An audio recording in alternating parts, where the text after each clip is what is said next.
അൽഹംദുലില്ലാഹ് വസ്സലാത്തു വസ്സലാമു അലാ അഷ്റഫിൽ മുർസലീൻ വഅലാ ആലിഹി വസ്ഹബിഹി അജ്മഈൻ. പ്രിയമുള്ള സഹോദരി സഹോദരന്മാരെ, എല്ലാവരിലും അള്ളാഹുവിന്റെ രക്ഷയും കരുണയും സദാ വർഷിക്കട്ടെ എന്ന് പ്രാർത്ഥിക്കുകയാണ്. സൂറത്തുൽ കഹ്ഫിലെ 13-ാമത്തെ ആയത്തിനെ കുറിച്ചുള്ള ചെറിയ ചർച്ചാ വിവരണമാണ് നടത്തിയത്. നഹ്നു നഖുസ്സു അലൈക നബഅഹും ബിൽ ഹഖ് ഇന്നഹും ഫിത്യത്തുൻ ആമനൂ ബിറബ്ബിഹിം വസിദ്നാഹും ഹുദാ. അള്ളാഹു ആ സമൂഹത്തെ കുറിച്ച് വളരെ ചുരുക്കി പറഞ്ഞ് അവസാനം ഇതിന്റെ പൂർണ്ണ രൂപത്തെ നബി സല്ലല്ലാഹു അലൈഹി വസല്ലമ തങ്ങൾക്ക് പറഞ്ഞു കൊടുക്കുന്നു എന്ന് നമ്മൾ ആയത്തിൽ പറഞ്ഞു വെക്കുകയും അള്ളാഹു അവരുടെ ശുദ്ധമായ ഈമാന്റെ മാനസികാവസ്ഥയെ അള്ളാഹു തന്നെ എടുത്തു പറയുകയും അള്ളാഹു അവർ മുഅ്മിനീങ്ങളാണെന്ന് അള്ളാഹു തന്നെ സന്തോഷ വൃത്താന്തം നൽകുകയും ചെയ്യുന്ന ഒരു അവസ്ഥയെ കുറിച്ച് നമ്മൾ കഴിഞ്ഞ ആഴ്ച സംസാരിച്ചു. അതിനുശേഷം അള്ളാഹു പറയുന്നത് വസിദ്നാഹും ഹുദ, അവര് അള്ളാഹുവിന് വേണ്ടി നിലകൊണ്ടപ്പോഴ് അവർക്ക് നാം ഹിദായത്തിന് മാർഗദർശനത്തെ നാം കൂട്ടി നൽകി എന്ന് പറഞ്ഞതിന് ശേഷം അള്ളാഹു പറയുന്നത് വറബത്നാ അലാ ഖുലൂബിഹിം ഇദ് ഖാമു ഫഖാലു റബ്ബുനാ റബ്ബുസ് സമാവാതി വൽ അർദി ലൻ നദ്ഉവ മിൻ ദൂനിഹി ഇലാഹൻ ലഖദ് ഖുൽനാ ഇദൻ ശഖത വറബത്നാ അലാ ഖുലൂബിഹിം. റബത്ത എന്ന വാക്ക് വിശുദ്ധ ഖുർആനിൽ പലയിടങ്ങളിൽ ഉപയോഗിച്ചിട്ടുണ്ട്. പലതവണ വിശുദ്ധ ഖുർആനിൽ പലയിടങ്ങളിലായിട്ട് ആ വാക്ക് വന്നിട്ടുണ്ട്. ഇവിടെ റബത്നാ അലാ ഖുലൂബിഹിം എന്ന് പറഞ്ഞാല് റബത്നാ അലാ മാ ഫീ ഖൽബിഹാ മിനൽ ഈമാനി ബില്ലാഹി എന്നാണ് ഇതിന്റെ മുഫസ്സിരീങ്ങൾ നൽകുന്ന അർത്ഥം. അവരുടെ ഹൃദയത്തിൽ അള്ളാഹു നിക്ഷേപിച്ച ആ ഈമാന്റെ ബോധത്തെ, അള്ളാഹുവിലുള്ള ദൃഢമായ അവരുടെ കരുത്തിനെ അള്ളാഹു കൂട്ടിക്കെട്ടി എന്നാണ് ശരിക്കും അതിനർത്ഥം. റബത്ത എന്ന് പറഞ്ഞാൽ വരിഞ്ഞു കെട്ടുക എന്ന അർത്ഥത്തിലാണ് ആ വാക്കിന് ഉപയോഗിക്കുന്നത്. അപ്പൊ ഒരു തോൽ സഞ്ചിയിൽ വെള്ളം നിറച്ച് അതിന്റെ മുകൾ ഭാഗത്തെ വെള്ളം ചോർന്നു പോകാത്ത രൂപത്തിൽ ബന്ധിക്കുന്നത് പോലെ അവരുടെ മനസ്സിൽ നിന്നും ഈമാൻ ചോർന്നു പോകാതെ അള്ളാഹു രൂഢമൂലമായി വളരെ ശക്തിയായി അതിനെ ബന്ധിപ്പിച്ചു. അപ്പൊ അവരുടെ ഹിദായത്തിനെ നാം അധികരിപ്പിച്ചു നൽകി എന്ന് പറയുന്നതിന്റെ മറ്റൊരു പ്രകടമായ ഒരു ഭാവത്തെയാണ് അള്ളാഹു ഇവിടെ എടുത്ത് കാണിക്കുന്നത് വറബത്തിന എന്ന് പറഞ്ഞതിലൂടെ. ആ ഹിദായത്തിന്റെ ആധിക്യത്തിന്റെ മറ്റൊരു രൂപമാണ് അവരുടെ ഈമാന് ചോർന്നു പോകാതെ അള്ളാഹു അവരുടെ മനസ്സിനെ ദൃഢമായി നിൽക്കുവാനുള്ളൊരു പ്രചോദനം അവർക്ക്, അത് ആ കരുത്തോടുകൂടി അവരുടെ ഗോതയിൽ നിൽക്കുവാൻ, അവരുടെ പ്രവർത്തന മണ്ണിൽ നിൽക്കുവാൻ അവർക്ക് അള്ളാഹു കരുത്ത് നൽകി എന്നുള്ളത് കൂടി അവരുടെ ഈമാന്റെ അള്ളാഹു നൽകിയ ആധിക്യത്തിന്റെ ഭാഗമാണ് എന്ന് ഈ വാക്കിനെ വിശദീകരിച്ചുകൊണ്ട് മുഫസ്സിരീങ്ങൾ പറയുന്നുണ്ട്. അങ്ങനെ നമുക്കും അത്തരത്തിലുള്ള മനോദൃഢതയെ നൽകണമെങ്കിൽ വായ കൊണ്ട് മാത്രം ഞാൻ മുഅ്മിനാണെന്ന് പറഞ്ഞാൽ പറ്റൂല, കർമ്മത്തിൽ കൂടി അത് ബോധ്യപ്പെടുത്തണം എന്നുള്ളതാണ്. ഇതിനെ എടുത്തു കാട്ടുന്ന ഒരു പ്രയോഗമാണ് ഇത് കാമു എന്നുള്ളത്. ഇത് കാമു, അവരങ്ങ് എഴുന്നേറ്റ് നിന്നപ്പോഴ് ഫഖാലു, അവർ പറഞ്ഞു റബ്ബുനാ റബ്ബുസ് സമാവാതി വൽ അർദി, ഞങ്ങളുടെ പരിപാലകനായ നാഥൻ അവൻ ആകാശഭൂമികളുടെ പരിപാലകനാണ് എന്നവർ പറഞ്ഞു എന്നാണ്. അപ്പൊ ഫഖാമു എന്ന് പറയുമ്പോൾ അവിടെ നമ്മളിലും ചിലപ്പം പറയാറുണ്ടല്ലോ, ചില കാര്യങ്ങളിലും ചില ആളുകളുടെ ഹൃദയത്തിൽ അഗാധമായി സ്പർശിച്ചു കഴിഞ്ഞാൽ അയാൾ ഉറക്കിൽ നിന്ന് എഴുന്നേറ്റാലും അതേ പറയുള്ളൂ എന്ന് നമ്മൾ പറയാറുണ്ട്. ഗാഠമായി ഉറങ്ങി എഴുന്നേറ്റാലും ആ വ്യക്തിയുടെ മനസ്സിൽ നിറഞ്ഞു നിൽക്കുന്ന കാര്യം എന്താണോ അതാണ് അയാൾ ചാടി എഴുന്നേറ്റ് ഉടനെ പറയുക എന്ന് നമ്മൾ പൊതുവെ പറയാറും വിശദീകരിക്കാറുണ്ട്. അതൊരു മനുഷ്യന്റെ ഹൃദയത്തിൽ സ്പർശിക്കുന്ന ഒരു വിഷയത്തിന്റെ അഗാധതയെ സൂചിപ്പിക്കാൻ വേണ്ടിയിട്ടാണ് നമ്മൾ അങ്ങനെ പറയാറ്. അപ്പൊ കാമു, അവരങ്ങ് എഴുന്നേറ്റ് നിന്ന് അവർ പറയാണ് ഇതുപോലെ റബ്ബുന റബ്ബുസ് സമാവാതി വൽ അർദി, ഞങ്ങളുടെ റബ്ബ് ആകാശഭൂമികളുടെ പരിപാലകനാണ്.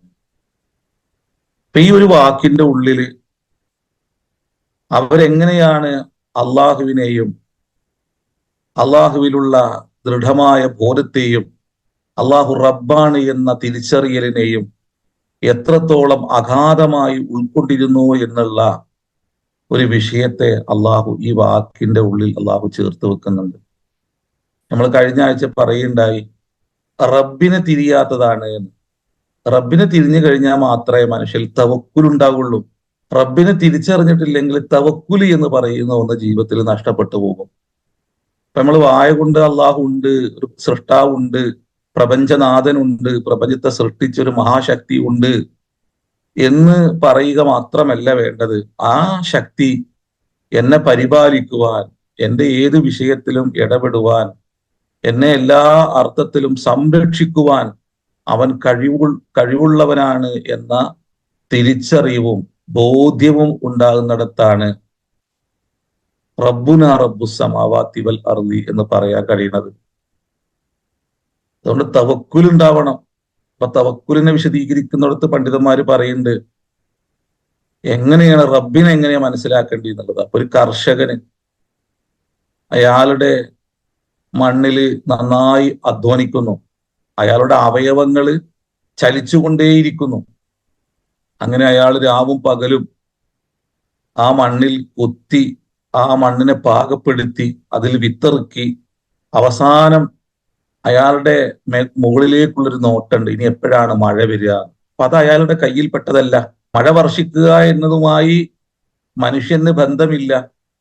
അപ്പോ നന്നായി അധ്വാനിച്ചതിന് ശേഷം അയാളുടെ കഴിവിന്റെ പരമാവധി അയാളുടെ പ്രയത്നത്തെ അയാൾ പുറത്തെടുത്ത് അയാള് അവസാനം മുകളിലേക്ക് ഇങ്ങനെ നോക്കിയിട്ട് അവരുടെ മനസ്സിങ്ങനെ പറയും, പടച്ചോനെ നിനക്ക് ഞാനിതാ നീ പറഞ്ഞതുപോലെ അധ്വാനിച്ചിരിക്കണു, ഇനി നിന്നിൽ നിന്ന് നിന്റെ കാരുണ്യം എന്നിലേക്ക് വർഷിക്കണം എന്ന ഒരു മനസ്സുകൊണ്ടുള്ള ഒരു തേട്ടമുണ്ട് മുകളിലേക്ക് ഇങ്ങനെ നോക്കിയിട്ട്. ഇതാണ് തവക്കുലി എന്നാണ് പണ്ഡിതന്മാരെ പഠിപ്പിക്കുന്നത്. ഇപ്പൊ റബ്ബിനെ തിരിയുന്ന ഒരു ഭാവമാണ്. അതുകൊണ്ടാണ് വിശുദ്ധ ഖുർആന് അത് അഫ്ലഹൽ മുഅ്മിനൂൻ, ഫലഹ എന്ന വാക്ക് ഉപയോഗിക്കുന്നത്. അപ്പൊ ചില സൂറത്തിന്റെ അവസാനം ഹുമുൽ മുഫ്ലിഹൂൻ എന്ന് പറയും. അപ്പൊ ഫലഹ എന്ന് പറഞ്ഞാല് ഷക്കൽ അർളാണ്, ഭൂമിയെ കീറുക, ലിസ്സറാഅത്തി കൃഷി നടത്താന് എന്നാണ് പറയുന്നത്. അതിൽ നിന്നാണ് ഫല്ലാഹ് എന്ന് വരുന്നത്, കർഷകൻ എന്നുള്ള വാക്ക് ഉണ്ടാകുന്നത്. ഫലഹ എന്ന വാക്കിന്റെ ഉള്ളില് നിങ്ങളുടെ അവയവങ്ങള് ശീഘ്രമായി ചലിക്കണമെന്നും നിങ്ങളുടെ മണ്ണിൽ നിങ്ങൾ നിരന്തരം അധ്വാനിക്കണമെന്നും പ്രവർത്തിക്കണമെന്നും, അങ്ങനെ പ്രവർത്തിച്ചാൽ മാത്രമേ അള്ളാഹുവിന് നിങ്ങളുടെ ഹൃദയബോധത്തെ തിരിയുകയുള്ളൂ എന്നും, അവിടെയാണ് അള്ളാഹു നിങ്ങളെ പ്രസാദിക്കുന്നത്, അവിടെയാണ് നിങ്ങളിൽ അള്ളാഹു കനിയുന്നത് എന്നുള്ള ഒരു ബോധം ആ വാക്കിന്റെ ഉള്ളിലുണ്ട് എന്നാണ് ഫല്ലാഹി എന്ന വാക്ക് അതിൽ നിന്നുണ്ടാവുന്നത്. അപ്പൊ നിരന്തരം അധ്വാനിക്കണം, അള്ളാഹ്ക്ക് ബോധ്യപ്പെടണം. അപ്പൊ ഇവിടെ ഇവര് ആ ഒരു പ്രവൃത്തിയെ, അവരിൽ നിന്നും അള്ളാഹു എന്താണോ ആവശ്യപ്പെടുന്നത്, ഒരു വ്യക്തിയിൽ നിന്നും അള്ളാഹുവിന് സമർപ്പിതനാകുമ്പോൾ ആ സമർപ്പണത്തെ അവർ പൂർണാർത്ഥത്തിൽ ഹൃദയശുദ്ധിയോടുകൂടി അതിനെ അവതരിപ്പിക്കുകയും ഗാഢമായി അവരുടെ സ്രഷ്ടാവായ പരിപാലകനായ നാഥനിൽ പൂർണാർത്ഥത്തിൽ അവർ ഭരമേൽപ്പിക്കുകയും ചെയ്യുന്നു എന്നുള്ളതാണ്. അപ്പോ ഫഖാലു അവർ പറഞ്ഞു. അപ്പൊ ഫഖാമു എന്ന് പറയുമ്പോൾ അതിന്റെ ഫഖാലു അവർ പറഞ്ഞു എന്താണ്? റബ്ബുന റബ്ബുസ് സമാവാതി വൽ അർദി. ഇവിടെ ഒരു വിഷയം കൂടി ഇവിടെ വ്യാഖ്യാനിക്കുന്നുണ്ട്. അതായത് ഇത് കാമു, അവർ എഴുന്നേറ്റ് നിന്ന സമയം എന്ന് പറയുമ്പോൾ അതിന്റെ ഓപ്പോസിറ്റില് ഒരു ശക്തി അല്ലെങ്കിൽ അവർ പുലർത്തിപ്പോരുന്ന ഒന്നിനെതിരെ, അവർക്കെതിരെ എല്ലാ അർത്ഥത്തിലും അവരെ വലയം ചെയ്ത് അവരെ ആക്രമിക്കുന്ന, അവരുടെ നിലപാടിനെ തകർക്കാൻ ശ്രമിക്കുന്ന, അതിനെ വിമർശിക്കുന്ന, ആക്രമിക്കുന്ന ഒരു കൂട്ടം അവരുടെ എതിർപക്ഷത്തുണ്ട് എന്ന ഒരു അർത്ഥം കൂടി ഇത് കാമു എന്ന് പറയുന്നതിലുണ്ട് എന്നാണ്. അപ്പൊ അത്തരം ഒരു സമൂഹത്തിൽ ആണ് അവർ ഈ ഒരു വാക്ക് പറയുന്നത്. അവരിതിന് തികച്ചും വിരുദ്ധമായ ഒരു ചേരിയിൽ നിൽക്കുകയും വിശ്വാസം പുലർത്തുകയും ചെയ്യുന്നുണ്ട്. അതുകൊണ്ടാണ് അവരെ നോക്കിക്കൊണ്ട് അവര് എഴുന്നേറ്റ് നിന്ന് ഇത്തരത്തിലുള്ളൊരു വാക്ക് പ്രയോഗിക്കുന്നത്. ഇത് കാമു ഫഖാലു റബ്ബുന റബ്ബുസ് സമാവാതി വൽ അർളി ലൻ നദഉ മിൻ ദൂനിഹി, ഞങ്ങൾ അവനെ കൂടാതെ ആരോടും ഒന്നും ചോദിക്കുകയില്ല എന്ന് പറയുമ്പോൾ അപ്പുറത്തത് ചോദിക്കുന്നുണ്ട് എന്നാണ്. ഒരിക്കലും ഞങ്ങൾ അത്തരത്തിലുള്ള ഒരു പ്രവൃത്തി ഞങ്ങളുടെ ഭാഗത്തിൽ നിന്നുണ്ടാവൂല. ഇലാഹൻ, ഒരു ആരാധ്യ വസ്തുവിനോട് ഞങ്ങൾ ചോദിക്കൂല. ലഖദ് ഖുൽന ഇദൻ ശതത, അങ്ങനെ ഞങ്ങള് എങ്ങാനും പറഞ്ഞു പോയാൽ, അത്തരമൊരു നിലപാട് സ്വീകരിച്ചു പോയാൽ ഞങ്ങൾ വഴിതെറ്റിപ്പോയവരാകും, ഞങ്ങൾ പിഴച്ചവരാകും, ഞങ്ങൾ സത്യത്തിൽ നിന്നും ഏറെ ദൂരെ പോയവരാകും എന്ന് പറയാം. ഈ റബത്ത എന്ന വാക്ക് ഞാൻ പറഞ്ഞല്ലോ ഖുർആനിൽ പലയിടങ്ങളിൽ ഉപയോഗിച്ചിട്ടുണ്ട്. ഇതിൽ ശ്രദ്ധേയമായ ഒരു പ്രയോഗം വിശുദ്ധ ഖുർആനിൽ മൂസാ നബിന്റെ ഉമ്മയുമായിട്ട് ബന്ധപ്പെട്ട് അള്ളാഹു നടത്തുന്നുണ്ട്. അതെങ്ങനെയാണ്? വ അസ്ബഹ ഫുആദു ഉമ്മി മൂസ ഫാരിഗ ഇൻ കാദത്ത് ലതുബ്ദി ബിഹി ലൗലാ അർബത്ന അലാ ഖൽബിഹ ലിതകൂന മിനൽ മുഅ്മിനീൻ. സൂറത്ത് ഖസസിലാണ് ഈ ആയത്തുള്ളത്. അപ്പോ വ അസ്ബഹ ഫുആദു ഉമ്മി മൂസ ഫാരിഗ, മൂസാ നബിയുടെ ഉമ്മയുടെ ഫുആദ് അതിന്റെ എല്ലാ സംഘർഷങ്ങളിൽ നിന്നും ഒഴിഞ്ഞപ്പോൾ, മാറിയപ്പോൾ. എന്നിട്ട് പറയാണ് മൂസാ നബിയുടെ ഉമ്മയുടെ അങ്ങനെ ഇല്ലായിരുന്നെങ്കിൽ മൂസാ നബിയുടെ ഉമ്മ കുഞ്ഞിനെ നദിയിൽ എറിയുന്ന സമയത്ത് തന്റെ കുഞ്ഞിനോടുള്ള അഗാധമായ സ്നേഹം കൊണ്ട് ഒച്ച വെക്കുകയോ അല്ലെങ്കിൽ നിലവിളിക്കുകയോ ചെയ്തിരുന്നെങ്കിൽ ആ കുഞ്ഞിനെ ശത്രുക്കൾ കാണുകയും ആ സമയം തന്നെ കൊന്നുകളയുകയും ചെയ്യായിരുന്നു. അപ്പൊ അതില്ലാതിരിക്കാൻ അവരുടെ മനസ്സിലെ ഈമാനെ അള്ളാഹു അവരുടെ മനോഭാവത്തിലേക്ക് ഇട്ടുകൊടുത്ത അള്ളാഹുവിൽ നിന്നുള്ള ആ വഹീന്റെ അംശത്തെ വഔഹൈന ഇലാ ഉമ്മി മൂസ എന്ന് സൂറത്ത് ഖസസിൽ മൂസാ നബിയുമായി ചേർത്ത് വെക്കുന്നുണ്ട് ഉമ്മാനെ. കുറെ ചർച്ച ചെയ്യേണ്ട ഒരു വിഷയമാണ് സൂറത്ത് ഖസസ്. പിന്നെ അസ്ഹാബുൽ കഹ്ഫിനെ കുറിച്ച് പറഞ്ഞെടുത്ത് നഹ്നു നഖുസ്സു എന്ന് പറഞ്ഞതിനെ വിശദീകരിച്ചിട്ടുണ്ട്. അവിടെ കഥ എന്ന് പറയാൻ പാടില്ല, അതിനെ ചരിത്രം എന്ന് അർത്ഥം നൽകുകയും അതിനെ നമ്മുടെ ജീവിതത്തിൽ അതിനെ പ്രയോഗവൽക്കരിക്കുകയും ചെയ്യേണ്ട ഒരു അടിസ്ഥാന ജീവിത സന്ദേശമായതുകൊണ്ട് ആണ് അതിനെ നഖുസ്സു എന്ന് പറഞ്ഞുകൊണ്ട് അവതരിപ്പിക്കുന്നത് എന്നെല്ലാം നമ്മൾ ഇതിനു മുമ്പ് പറഞ്ഞിട്ടുണ്ട്. അപ്പോ സൂറത്ത് ഖസസ് ഫറോവയെ കുറിച്ച് പറഞ്ഞു വന്ന്, ഫറോവയുടെ ക്രൂരതയെ കുറിച്ച് പറഞ്ഞു വന്ന് ഇന്ന ഫിർഔന അലാ ഫിൽ അർദി വജഅല അഹ്ലഹാ ശിയഅൻ യസ്തളിഫു ത്വായിഫതൻ മിൻഹും എന്ന് പറഞ്ഞിങ്ങനെ തുടങ്ങുകയാണ്. ഫിർഔന് ഭൂമിയിൽ അയാള് എല്ലാ അർത്ഥത്തിലും ഏകാധിപതിയായി മാറിയിരിക്കുന്നു. അല എന്ന് പറഞ്ഞാൽ അല അല റഇയ്യതിഹി വ ഉസറാഇഹി എന്നാണ് അതിന് മുഫസ്സിരീങ്ങൾ അർത്ഥം പറയുക. പ്രത്യേകിച്ച് ഇമാം ഷഅറാവി അങ്ങനെ പറഞ്ഞുകൊണ്ടാണ് അതിനെ വിശദീകരിച്ച് തുടങ്ങുന്നത്. അയാള് ഒരു ഏകധ്രുവ ഭരണാധികാരിയായി മാറിയിരിക്കുന്നു. തന്റെ കൂട്ടത്തില് തന്റെ ചുറ്റും വ്യത്യസ്ത മന്ത്രിമാരുണ്ടായിരിക്കെ തന്നെ അവരുടെ ഒന്നും തന്നെ നാമങ്ങൾ പുറത്തു വരാത്ത രൂപത്തിൽ അവർക്കെല്ലാം മുകളിൽ അല അല റഇയ്യതിഹി വ ഉസറാഇഹി, പ്രജകൾക്കും തന്റെ മന്ത്രിമാർക്ക് മുകളിൽ പോലും ആധിപത്യം ചെലുത്തിക്കൊണ്ട് ഒരു ഏകധ്രുവ ഭരണാധികാരിയായി അയാൾ മാറിയിരിക്കുന്നു. എന്നിട്ട് ഒരു വിഭാഗത്തെ ദുർബലപ്പെടുത്തുകയും മറ്റൊരു വിഭാഗത്തെ അവർക്കെതിരെ തിരിക്കുകയും എന്നിട്ട് ഭൂമിയിൽ അയാൾ കുഴപ്പം സൃഷ്ടിക്കുകയും ചെയ്യുന്നു. കാനമിനൽ മുഫ്സിദീൻ എന്ന് പറയുന്നത് എല്ലാ കാലത്തുമുള്ള. അതുകൊണ്ട് തന്നെ ഇമാം ഷഅറാവി പറയുന്നത് പിന്നെ ഫിർഔനുൽ ബശരിയ, എല്ലാ കാലത്തും രൂപപ്പെടുന്ന, മൂസൽ ബശരിയ, എല്ലാ കാലത്തും ഉണ്ടായിത്തീരേണ്ട ഒരു മൂസയെ കുറിച്ചുള്ള ചർച്ചയാണ് ഇവിടെ അള്ളാഹു നടത്തുന്നത് എന്നാണ്. അപ്പം ആ ഫറോവയുടെ ക്രൂരതയെ കുറിച്ച് പറഞ്ഞു വന്ന് പിന്നീട് അള്ളാഹു വഔഹൈന ഇലാ ഉമ്മി മൂസ എന്ന് പറയുന്നത് നമ്മളെ ചർച്ചാ വിഷയമല്ലാത്തത് കൊണ്ട് നമ്മള് ആ മൂസാ നബിയുടെ ഉമ്മയുടെ ഹൃദയത്തിലെ ഈമാനെ അള്ളാഹു രൂഢമൂലമായി കെട്ടിവെച്ചു എന്ന് നമ്മൾ പിന്നെ വിശദീകരിക്കുമ്പോഴേ അതിനെ പറഞ്ഞ് ആ പിന്നെ വാക്കിലേക്ക് വരാനാണ് ഇത്രയും പറഞ്ഞത്. ഫറോവയുടെ ക്രൂരതയെ കുറിച്ച് പറഞ്ഞു വന്ന് മൂസാ നബിയുടെ ഔഹൈന ഇലാ ഉമ്മി മൂസ എന്ന് പറയുന്നുണ്ട്. മൂസയുടെ ഉമ്മയിലേക്ക് നാം ബോധനം നൽകി. അപ്പോ ആ ബോധനം നൽകിയത് അള്ളാഹു ഈ കുഞ്ഞിനെ എങ്ങനെയാണ് നീ എങ്ങനെയാണ് പരിപാലിക്കേണ്ടത് എന്നും എന്താണ് ഈ കുഞ്ഞിനെ നീ ചെയ്യേണ്ടത് എന്നും അള്ളാഹു പറഞ്ഞു കൊടുക്കുകയാണ്. അപ്പൊ ഒരു ഉമ്മയുടെ മനസ്സാണ്, ആ ഉമ്മയുടെ മനസ്സ് ഒരു കുഞ്ഞിനെ ഓർത്ത് ഏത് സമയവും വേദനിക്കാം, കരയാം, നിലവിളിക്കാം. പ്രത്യേകിച്ച് അങ്ങ് ഒരു സമുദ്രത്തിൽ അങ്ങ് എറിയുമ്പോൾ എന്റെ കുഞ്ഞിന് എന്ത് സംഭവിക്കുമെന്ന് ഓർത്തുകൊണ്ട് ആ ഉമ്മയെങ്ങാനും ആ സമയത്ത് പൊട്ടിക്കരഞ്ഞിരുന്നെങ്കിൽ ആ കുഞ്ഞിനെ ആ അക്രമികൾ കണ്ടെത്തുകയും ആ കുഞ്ഞിനെ അവര് കൊല്ലുകയും ചെയ്യായിരുന്നു. അപ്പൊ വറബത്തിന് നാം അവരുടെ ഈമാന്റെ അള്ളാഹുവുമായിട്ടുള്ള ഹൃദയബന്ധത്തെ, അള്ളാഹു അവർക്ക് നൽകിയ ആ മനോധൈര്യത്തെ നാം എന്താക്കി അവരുടെ ഹൃദയത്തിൽ അങ്ങ് ശക്തമായി ഉറപ്പിച്ചു നിർത്തി. അതിനെ നാം കെട്ടിവെച്ചു. അപ്പൊ ഒരു വിഷയം കൂടി ഇവിടെ പറഞ്ഞു പോവുകയാണ്. ഇവിടെ ഫറോവയെ കുറിച്ച് പറഞ്ഞു വന്നിട്ട് എന്തിനാണ് മൂസാ നബിയുടെ ഉമ്മയെ അതിനോട് ചേർത്ത് വെച്ചത് എന്നുള്ളതാണ്. അവിടെ ഒരു പ്രശ്നം രൂപപ്പെടുമ്പോൾ സമൂഹത്തില് ഇത്തരത്തിലുള്ള ധിക്കാരികൾ അവരുടെ എല്ലാ ക്രൂരതയും പ്രകടിപ്പിക്കുമ്പോൾ എല്ലാ കാലത്തും അതിനെതിരെ നിലകൊള്ളുന്നത് സ്ത്രീപക്ഷത്ത് നിന്നായിരിക്കും എന്നുള്ള ഒരു ചർച്ച ഇമാം ഷാറാവി കൊണ്ടുവരുന്നുണ്ട്. പുരുഷ മേധാവിത്വം ഇല്ല എന്ന് പറയുന്നുണ്ടെങ്കിലും ഒരു പുരുഷ മേധാവിത്വം പുലർത്തുന്നവരാണ് നമ്മളെല്ലാവരും. സ്ത്രീകളെ റസൂലുള്ള കണ്ടതുപോലുള്ള ഒരു കാഴ്ചയൊന്നുമല്ല പുതിയ ലോകത്ത് നമ്മൾ കാണുന്നത്. സ്ത്രീകളോടുള്ള നിലപാടുകൾ റസൂലുള്ളാന്റെ നിലപാടൊന്നുമല്ല നമ്മൾ സ്ത്രീകളോട് പുലർത്തി പോരുന്നത്. അത് ചെറിയ കുട്ടികളോട് പോലും, പിഞ്ചു പൈതങ്ങളോട് പോലും സ്വീകരിക്കുന്ന നിലപാട് ഒരു ഭീകരമായ നിലപാടാണ്.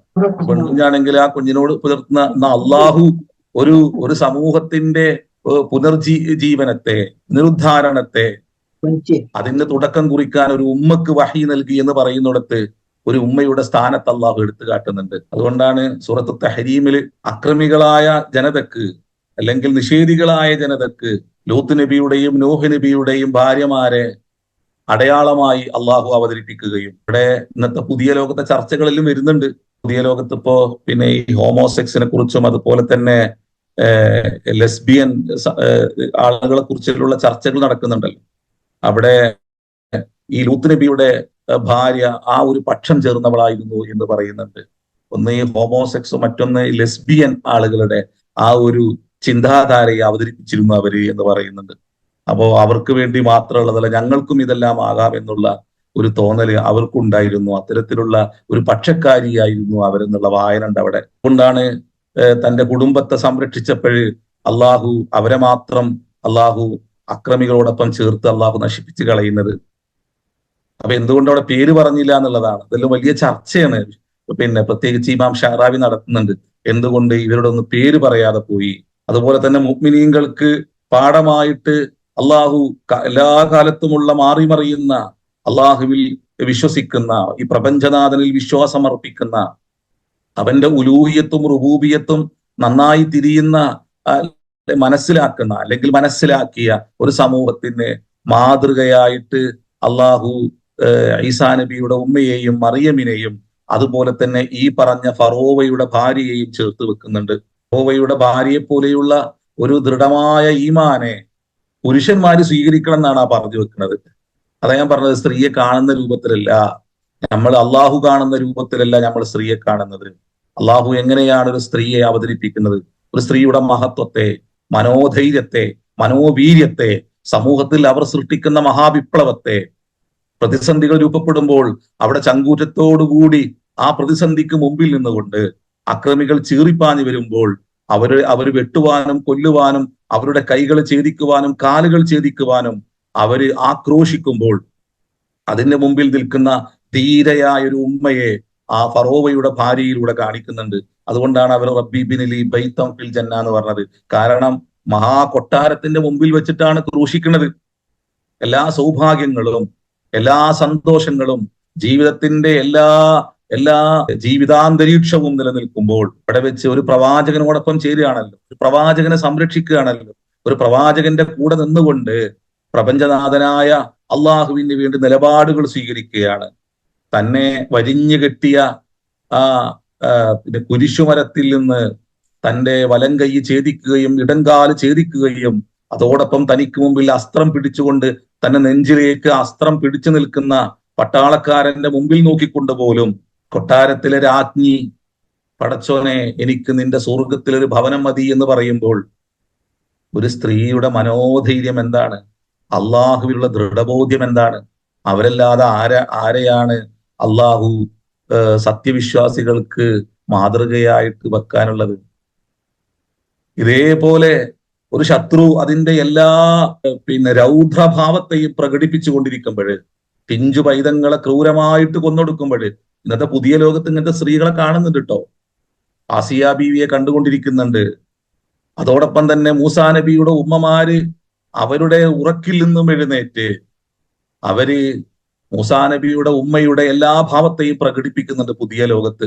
ഞങ്ങൾ രക്തസാക്ഷികളെ ആക്കുവാൻ വേണ്ടി ഞങ്ങൾ സൃഷ്ടിച്ചിരിക്കുന്നു എന്ന് പറയുന്ന ഉമ്മമാരെ ലോകത്ത് കാണുന്നത്. അങ്ങനത്തെ ഉമ്മമാരുള്ളത് കൊണ്ടാണ് 6 വയസ്സും 8 വയസ്സുള്ള പെൺകുട്ടികള് എനിക്ക് ഭൂമിയിൽ ഒരു മൈലാഞ്ചി ചെടി ഉണ്ടെങ്കിൽ എന്റെ ഖബറിന്റെ അടിയിലും എനിക്ക് ആ മൈലാഞ്ചി ചെടി കിട്ടുമെന്ന് പറയുന്ന പിഞ്ചു പൈതങ്ങൾ, 6 വയസ്സും 8 വയസ്സുള്ള കുട്ടികൾ അങ്ങനെ പറയുന്നത്.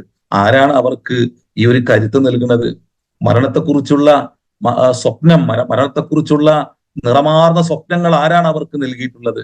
ഷഹാദത്തിന്റെ ഏറ്റവും മധുരമേറിയ റസൂലുള്ളാ, ഞാൻ അതുകൊണ്ടാണ് പറഞ്ഞത്, റസൂലുള്ളാ കണ്ട ഒരു സ്ത്രീകളോടുള്ള സമീപനമല്ല നമ്മൾ സ്ത്രീകളോട് സ്വീകരിക്കുന്നത്. അള്ളാഹു സ്വീകരിച്ച നിലപാടുകളല്ല നമ്മൾ സ്വീകരിക്കുന്നത്. അള്ളാഹു ഉയർത്തിക്കാട്ടുന്ന സ്ത്രീകളുടെ മഹത്വത്തെ ഇന്നും അംഗീകരിക്കുവാനും അത്തരത്തിലുള്ള എല്ലാ അവകാശങ്ങളും വകവെച്ചു കൊടുക്കാനും പറ്റാത്ത ഒരു സമൂഹമാണ് നമ്മളൊരു പക്ക മതവാദികളും വർഗവാദികളും പുരുഷ മേധാവിത്വത്തിന്റെ പല രൂപഭാവങ്ങളെ പ്രകടിപ്പിക്കുന്നവരാണ്.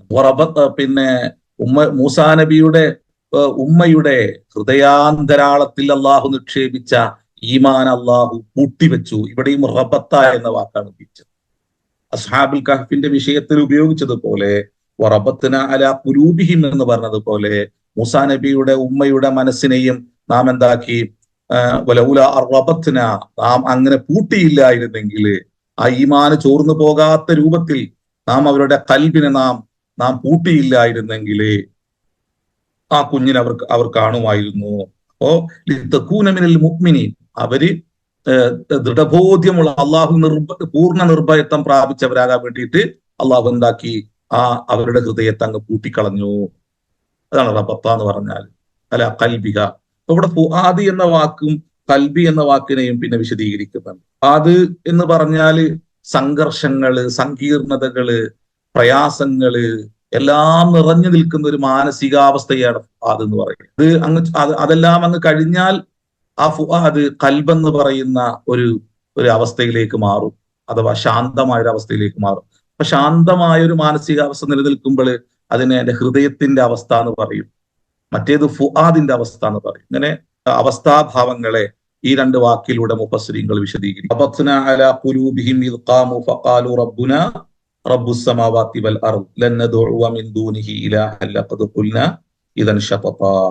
ഹൗലാഇ ഖൗമുൻ ഇത്തഖദു, നീ പറയാണ് ഇവിടെ ഇനി കലബ മാറി മറിയുക. അതുകൊണ്ട് റസൂലുള്ളാഹിന്റെ പ്രാർത്ഥന ഉണ്ട്, അല്ലാഹുമ്മ സബ്ബിത് ഖുലൂബന അലാ ദീനിക്.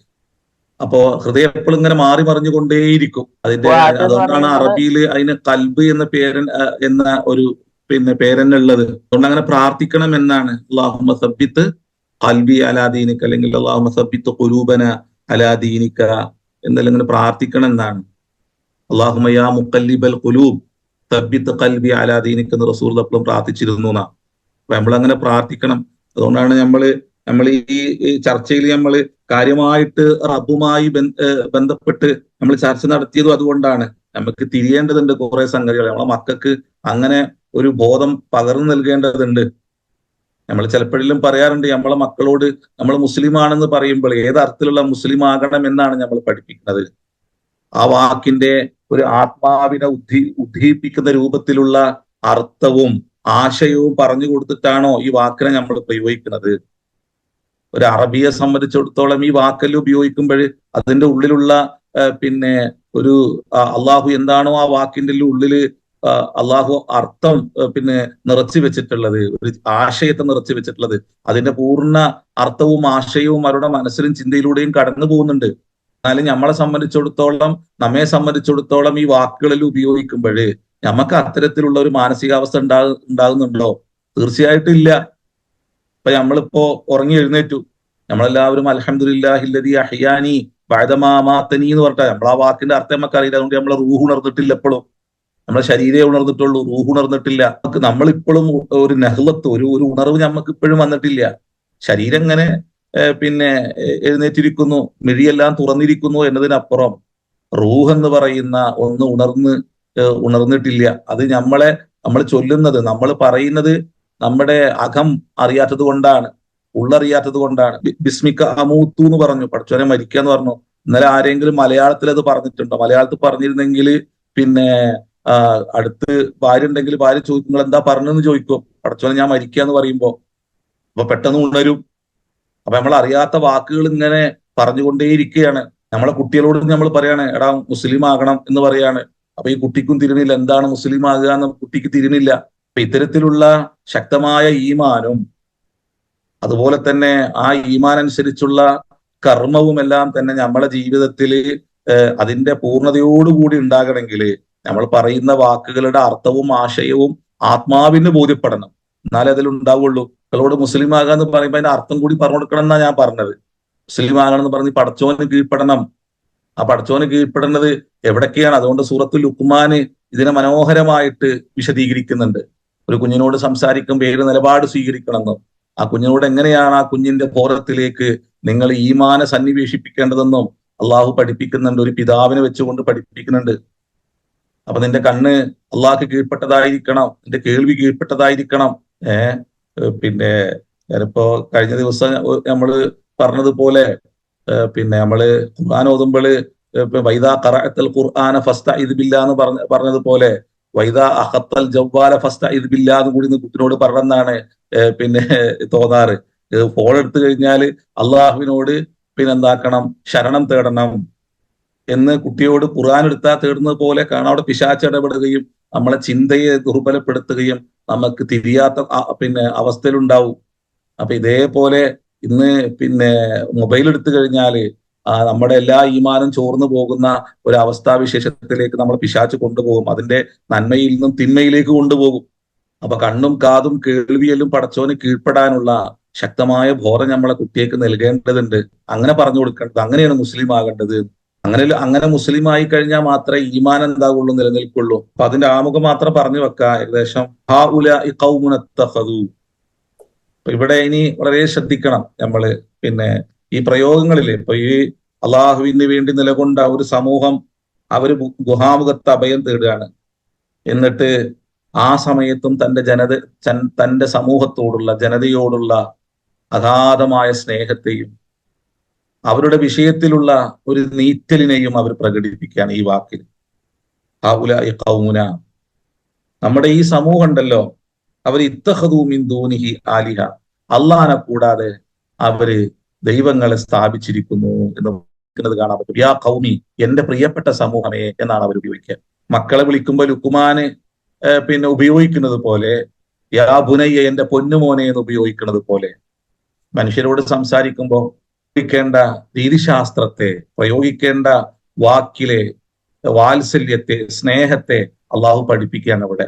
അവരോട് ആ വ്യക്തികളോടുള്ള വെറുപ്പിനല്ല ഈ വാക്കിന്റെ ഉള്ളിൽ അവർ പ്രകടിപ്പിക്കുന്നത്. ആ സമൂഹത്തോട്, വ്യക്തികളോടുള്ള സ്നേഹത്തെയും അവരുടെ കർമ്മത്തോടുള്ള വിനോദത്തെയും പ്രകടിപ്പിക്കുകയാണ് അവിടെ ചെയ്യുന്നത്. നമ്മുടെ നാട്ടില് പലപ്പോഴും അള്ളാഹുവിന്റെ സഹായം ഒരു സമൂഹത്തിന് ലഭിക്കുന്നത് അള്ളാഹ്ക്ക് വേണ്ടി നിലപാടുകൾ സ്വീകരിക്കുമ്പോഴാണ്. നിലപാടുകൾ സ്വീകരിക്കാത്തൊരു സമൂഹത്തിന് മുമ്പിൽ നസ്റുണ്ടാവില്ല.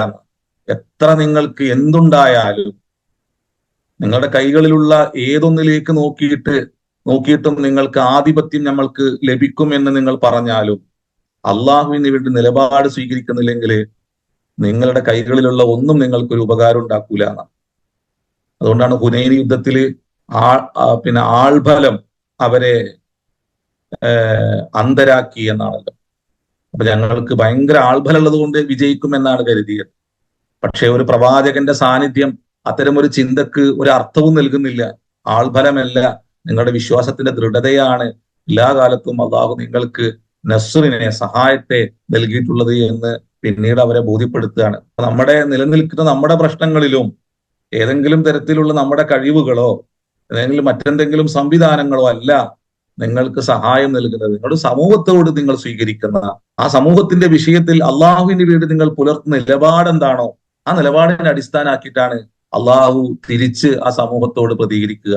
ഇപ്പോ സൂറത്ത് അഅറാഫിൽ അള്ളാഹു വഇദ് ഖാലത്ത് ഉമ്മത്തും മിൻഹും, അവരിലെ ഒരു സമൂഹം പറഞ്ഞു, അഥവാ പണ്ഡിത സമൂഹം പറഞ്ഞു എന്നാണ് അതിനെ വിശദീകരിക്കുന്നത്. ലിമ തഅഇലൂന ഖൗമനില്ലാഹു മുഹ്ലികുഹും ഔ മുഅദ്ദിബുഹും അദാബൻ ശദീദ.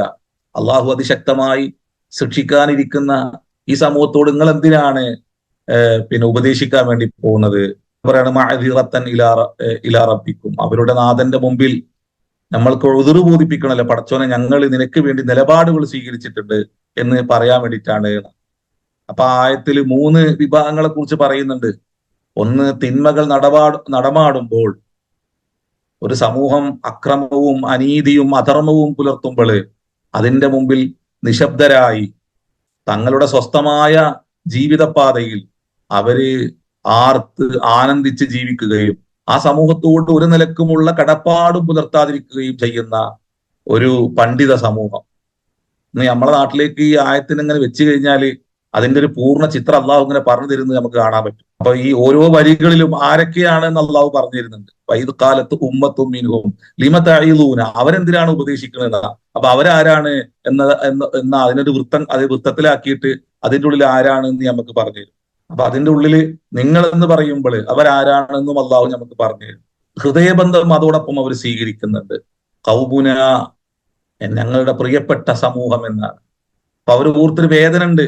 റാഫില് ആ ആയത്തില് ഇസ്രായേലികളിൽപ്പെട്ട ഒരു വിഭാഗം, ഒരു ചെറിയൊരു പറ്റം, അസ്ഹാബുൽ കഹ്ഫിനെ പോലെയുള്ള ചെറിയൊരു പറ്റം അവർക്ക് വേണ്ടി വേദനിച്ചു എന്നുള്ളതാണ്. എന്നിട്ട് അള്ളാഹു പറയാണ്, ഫലമ്മാ നസൂ മാ ദുക്കിറൂ ബിഹി അൻജയ്നല്ലദീന യൻഹൗന അനിസ്സൂ, ഈ തിന്മയിൽ നിന്നും ആ ജനതയെ തടയാൻ ശ്രമിച്ചവരെ മാത്രം നാം രക്ഷപ്പെടുത്തി. അഖദനല്ലദീന വലമൂ ബിഅദാബിൻ ബഈസിൻ ബിമാ കാനൂ യഫ്സുഖൂൻ, മറ്റുള്ളവരെ അതിശക്തമായ വേദനാജനകമായ ശിക്ഷ നൽകിക്കൊണ്ട് നാം അവരെ പിടികൂടി.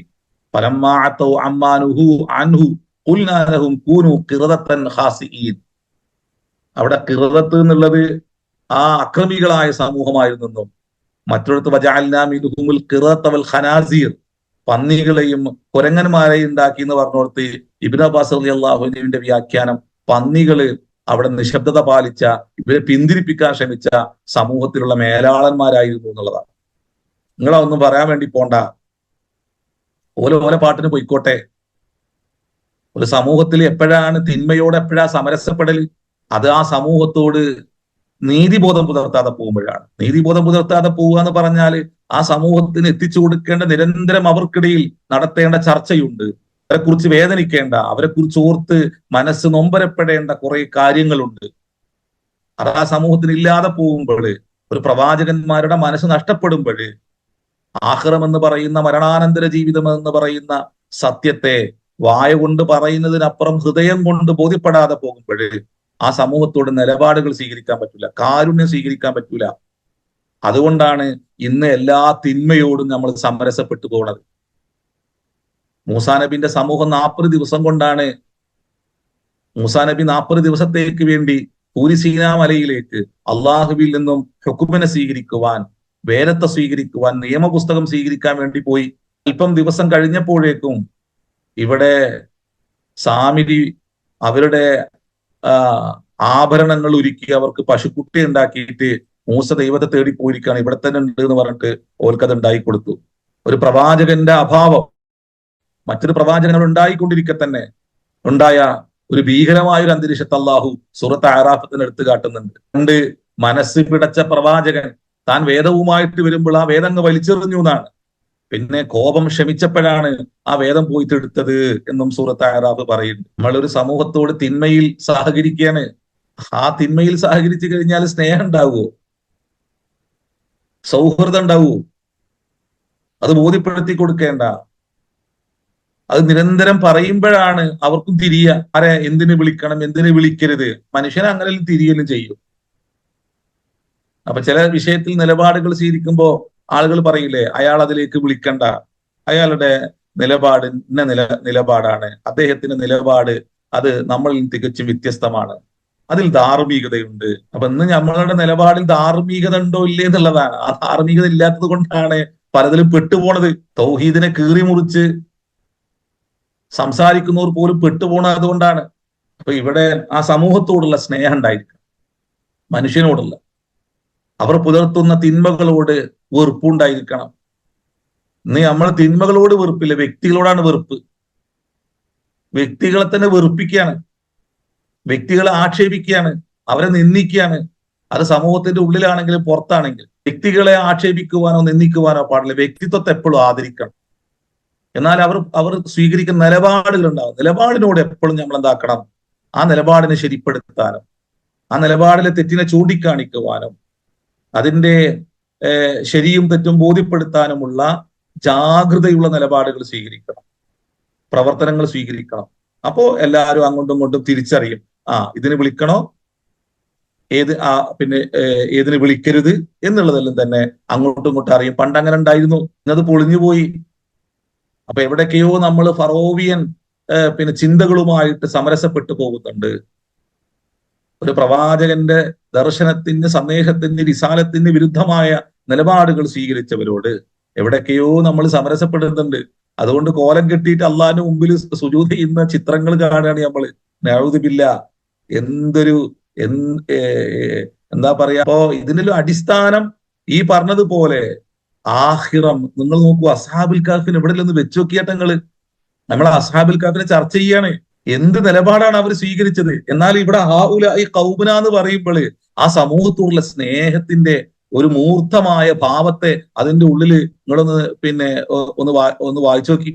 ഇത്തഖദൂ മിൻ ദൂനില്ലാഹി ആലിഹ ഇലാഹൻ ഇത്തഖദൂ മിൻ ദൂനിഹി ആലിഹത്തൻ. ഓ, എല്ലാ വിശ്വാസ ദൃഢതയെ ഒന്ന് നമ്മൾ ഇതിന്റെ ഉള്ളിലൂടെല്ലാം തന്നെ നമ്മളെ സമൂഹത്തിൽ പലതും നടക്കുമ്പോഴേ, നമ്മളെ ചുറ്റുപാടുകളിൽ പല പ്രശ്നങ്ങളും നടക്കുമ്പോഴേ എല്ലാ വർഷവും ഇതിങ്ങനെ ചർച്ച ചെയ്യാണ് നമ്മള്. ഓരോ വർഷവും നിലക്കാതെ ചർച്ചകൾ. എന്തുകൊണ്ട് അവസാനിക്കണില്ല? അത് നിലപാടുകളില്ലാത്തത് കൊണ്ടും ആഖിറം ബോധ്യപ്പെടാത്തത് കൊണ്ടും പറയേണ്ടവർ അതിനെ ശരിയായ രൂപത്തിൽ ഒരു സമൂഹത്തെ ബഹുമാനിച്ചും ആദരിച്ചും അതോടൊപ്പം ചില തെറ്റായ നടപടികളെ, ക്രമങ്ങളെ, പ്രപഞ്ചനാഥന്റെ സന്ദേശത്തിന് വിരുദ്ധമായ നിലപാടുകൾ സ്വീകരിക്കുന്നതിനെ അതിന്റെ ശരിയായ രൂപത്തിൽ പ്രവാചകന്മാരുടെ മൻഹജ് സ്വീകരിച്ചിട്ട് മഹജ്ജത്തിനെ സ്വീകരിച്ചുകൊണ്ട് അവതരിപ്പിക്കാതെ പോകുന്നത് കൊണ്ടുമാണ് ഈ അപകടം നിലനിൽക്കുന്നത്. ഒരേ സമയം മനുഷ്യരോട് പിന്നെ ഹൃദയം നിറഞ്ഞ കാരുണ്യം പുലർത്തണം. അത് പ്രവാചകന്മാർ സ്വീകരിച്ച ഒന്നാണ്. അതോടൊപ്പം തന്നെ അവർ പുലർത്തുന്ന തിന്മകളെ പിന്നെ അവരിലേക്ക് പേരെടുത്ത് ചാർത്തിക്കൊണ്ടല്ല, തിന്മയെ തിന്മയായി പറഞ്ഞുകൊണ്ട് നമ്മൾ അവതരിപ്പിച്ചുകൊണ്ടേയിരിക്കണം. അതുകൊണ്ട് അങ്ങനെ പറയുന്നവരൊന്നും ക്ഷണിക്കൂലല്ലോ. അതിനും കാർമ്മികത്വം വഹിക്കുന്നവരെല്ലാം അത്തരത്തിലുള്ള അപകടത്തിൽ പോയിട്ട് ചാടുന്നത് അവർക്കൊന്നും അള്ളാഹിന്റെ അമ്പിയാക്കന്മാരെ റിസാലത്തിനെ വേണ്ട പോലെ തിരിയാത്തത് കൊണ്ടും ആ റിസാലത്തിനെ നിരന്തരം പറയാത്തത് കൊണ്ടുമാണ്. ഈ പറയാത്തത് എന്നുള്ളതാണ് അടിവരേണ്ടത്. ആ റിസാലത്തിനെ സമൂഹത്തിൽ പറയാത്തത് കൊണ്ടാണ്. അപ്പൊ അസ്ഹാബുൽ കഹ്ഫിന്റെ പക്ഷം ചേരുക. ഇന്ന് നമുക്ക് ആ ചർച്ച ഇനി അവിടുന്ന് അങ്ങോട്ടുള്ളത് അടുത്ത ആഴ്ച കൊണ്ടുപോകാം. അസ്ഹാബുൽ കഹ്ഫിന്റെ പക്ഷം ചേരാം. അതുകൊണ്ടാണ് നമ്മൾ ഇതിന്റെ ആമുഖത്തിൽ പറഞ്ഞു, ദജ്ജാല് 4 പിന്നെ ചിന്താധാരയുമായിട്ട് വരുന്നു, അപകടവുമായിട്ട് കടന്നു വരുന്നു. അതിൽ ഒന്നാമത് സത്യവിശ്വാസികളെ പീഡിപ്പിക്കുകയും അവരുടെ വിശ്വാസത്തെ ദുർബലപ്പെടുത്തുകയും ചെയ്യുന്ന അന്തരീക്ഷം സൃഷ്ടിക്കുന്നതാണ്. അവിടെ ഈ സൂറത്തുൽ കഹ്ഫിൽ അള്ളാഹു ചോദിക്കുന്നത്, നിങ്ങൾ ദജ്ജാലിന്റെ പക്ഷം ചേരുന്നുവോ അസ്ഹാബുൽ കഹ്ഫിന്റെ പക്ഷം ചേരുന്നുവോ എന്നാണ്. പുതിയ ലോകത്ത് ആ ചോദ്യത്തിന് വലിയ പ്രസക്തി ഉണ്ട്. നിങ്ങൾ ആരുടെ പക്ഷം ചേരുന്നു? നിങ്ങൾ ദജ്ജാലുമാരുടെ പക്ഷമാണോ നിങ്ങൾ ചേരുന്നത്, അതോ അസ്ഹാബുൽ കഹ്ഫിന്റെ പക്ഷമാണോ നിങ്ങൾ ചേരുന്നത് എന്ന ചോദ്യം അള്ളാഹു ഉയർത്തുന്നുണ്ട് ഇവിടെ. അള്ളാഹു നമ്മൾ അനുഗ്രഹിക്കട്ടെ.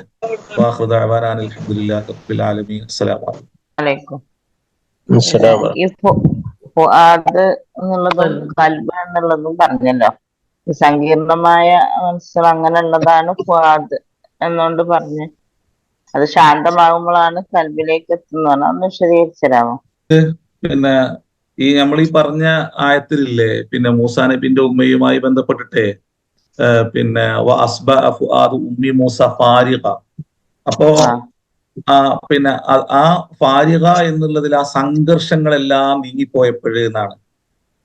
അപ്പോ അതിന് നിങ്ങൾക്ക് പിന്നെ ഇത് നമ്മളെ മലയാള ഭാഷയിലൊന്നും തന്നെ തഫ്സീറുകളിലൊന്നും തന്നെ അല്ല, ഈ വ്യാഖ്യാനങ്ങളിലും തന്നെ ഇതിങ്ങനെ കൂടുതൽ കാണാൻ പറ്റൂല. അപ്പൊ അത് അറബി തഫ്സീറുകൾ നോക്കിക്കഴിഞ്ഞാല് പിന്നെ ഈ പറഞ്ഞതെല്ലാം നന്നായിട്ട് കാണാൻ പറ്റും. അപ്പൊ അഫ്ഇദത്തുഹും ഹവ എന്ന് പറയുന്ന സൂറത്ത് ഇബ്രാഹിമിലെ പിന്നെ ഒരു 43-ാമത്തെ ആയത്തില് അള്ളാഹു ഉപയോഗിക്കുക അഫ്ഇദത്തുഹും ഹവാ. അപ്പൊ അവിടെ പിന്നെ അതിൽ പിന്നെ ഒരു ഒരു വസ്തു അതിന്റെ ഉള്ളിൽ നിന്ന് നീങ്ങിപ്പോയി കഴിഞ്ഞാലാണ് പിന്നെ അവിടെ വായു നിറയുക. അങ്ങനെ ഇമാം ഷാറാബി, ഞാൻ ഈ പറഞ്ഞതുപോലെ ഇമാം ഷാറാബി അതിനെ വിശദീകരിക്കുന്നുണ്ട്. അപ്പോ ഈ ഒരു മനസ്സിന്റെ രണ്ട് അവസ്ഥയെ സൂചിപ്പിക്കുകയാണ് പിന്നെ ഈ കൽബ് എന്നുള്ള ഫുആദി എന്നുള്ള രണ്ട് വാക്കിനെ കൊണ്ട് ഉദ്ദേശിക്കുന്നത് എന്നാണ്. അപ്പൊ അതുകൊണ്ടാണ് സൂറത്ത് ഇബ്രാഹിമിൽ അഫ്ഇദത്തുഹും ഹവാ, പിന്നെ പിന്നെ ആയത്തില് ഇബ്രാഹിമിലെ ആ ആയത്തില് ഈ പറഞ്ഞതിനെ വിശദീകരിക്കുന്നത്. നമ്മളിങ്ങനെ ശാന്തമായിരിക്കുന്ന ഒരു അവസ്ഥ ഉണ്ടാകുമല്ലോ നമുക്ക് എപ്പോഴും, അധികമൊന്നും സംഘർഷങ്ങളില്ലാത്ത. എപ്പോഴും സംഘർഷങ്ങൾ എപ്പോഴും ഉണ്ടാകുക എന്താ, കടം വാങ്ങുക, കൊടുക്കാനുണ്ടാകുക, ഇങ്ങനെ ഉണ്ടാകുമ്പോൾ നമ്മളെ മനസ്സെപ്പോഴും ഇങ്ങനെ, അതുപോലെ തന്നെ പ്രശ്നങ്ങൾ ഉണ്ടാകുക, സങ്കീർണതകൾ ഉണ്ടാകുക. അപ്പൊ നമ്മളെ മനസ്സിങ്ങനെ നമ്മളിതിങ്ങനെ എപ്പോഴും പിന്നെ വല്ലാത്ത ദുഃഖഭാരം കൊണ്ടും അതുപോലെ തന്നെ മാറി മറിയുന്ന ഒരു ഇൽത്തിറാബ്, കലക്ക്, ഇങ്ങനെ മനസ്സിന്റെ ഒരു പെടക്കല് അതെല്ലാം ഇങ്ങനെ നിന്നുകൊണ്ടിരിക്കും. പെട്ടെന്ന് കൽബ് അത്തരം ഒരു അവസ്ഥയിലേക്ക് പോകും. ആ അവസ്ഥയിലേക്ക് പോകുമ്പോഴാണ് ഇങ്ങനത്തെ വാക്കുകളെല്ലാം ഉപയോഗിക്കുന്നത്. മൂസാ നബിന്റെ ഉമ്മയുമായി ബന്ധപ്പെട്ട് നമ്മളത് പറഞ്ഞത് ഈ രണ്ട് വാക്കിനെ വിശദീകരിക്കാൻ കൂടിയിട്ടായിരുന്നു. അത് നമ്മൾ അതിന്റെ ഇടയിൽ കൂടുതൽ പറഞ്ഞില്ലാന്ന് തോന്നുന്നു അല്ലെ.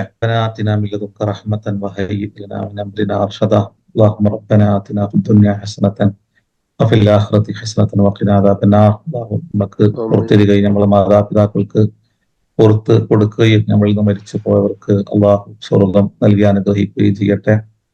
നമ്മളുടെ മനസ്സിൽ അള്ളാഹു ഈമാന്റെ നൂറ് നിറക്കുകയും നമ്മുടെ മക്കൾക്കെല്ലാം തന്നെ അള്ളാഹു പൂർണ്ണ ദിശാബോധം നൽകി ഈമാന് നൽകി നമ്മളെ മക്കളെല്ലാം അള്ളാഹു അനുഗ്രഹിക്കട്ടെ. ربنا آتنا في الدنيا حسنة وفي الآخرة حسنة وقنا عذاب النار. آمين.